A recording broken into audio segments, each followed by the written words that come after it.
Welcome to The Explainer. Today, we're diving into something that's really changing the game for how AI interacts with, well, everything. It's called the Model Context Protocol, or MCP for short. So what's the big promise here? Well, think of it as a universal plug for AI. Like USB-C for all your gadgets. One connector to rule them all. Sounds amazing, right?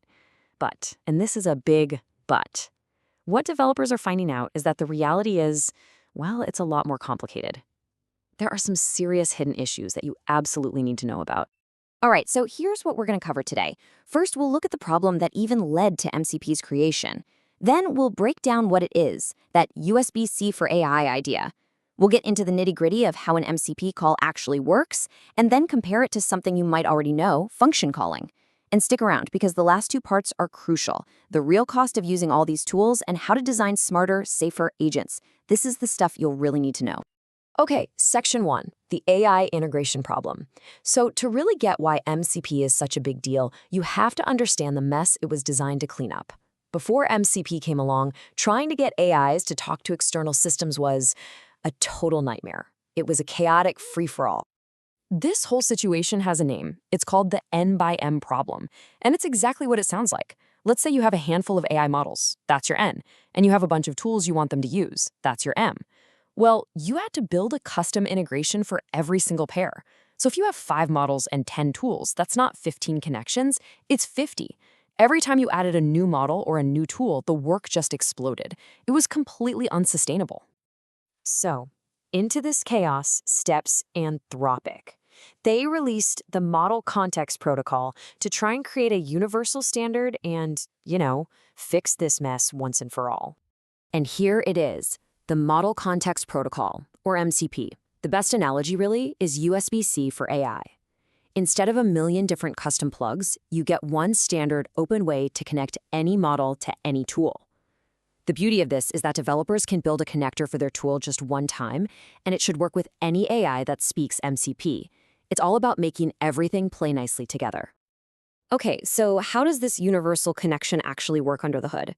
It's all based on a really clean 3-part system, and getting these 3 roles straight is absolutely key to understanding MCP. This is definitely quiz material. So you've got 3 main players. First, there's the host. That's just the application where the AI model is running. Think of your code editor like VS Code, or an app like Claude Desktop. Then you have the server. This is the external program that's offering up the tools or data, like a connection to a database. And bridging the gap between them is the client. The client is like a secure go-between, a messenger that manages all the communication. It makes sure everything is passed back and forth correctly using a simple protocol called JSON RPC 2.0. Don't let the name scare you. It's basically just a simple, standardized way for them to talk.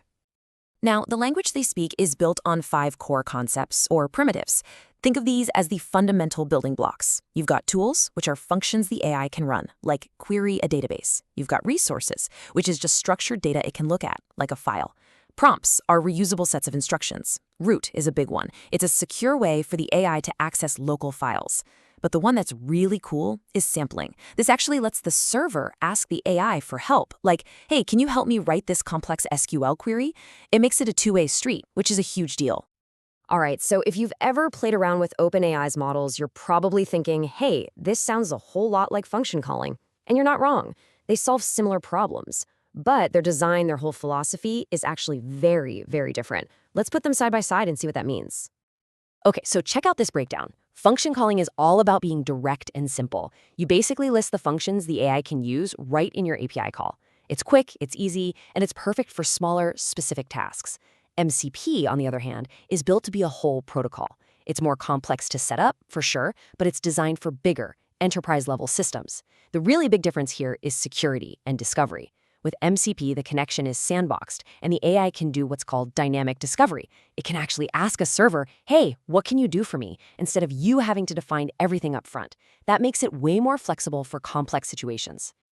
But here's where we get to the really interesting part, the hype versus the reality.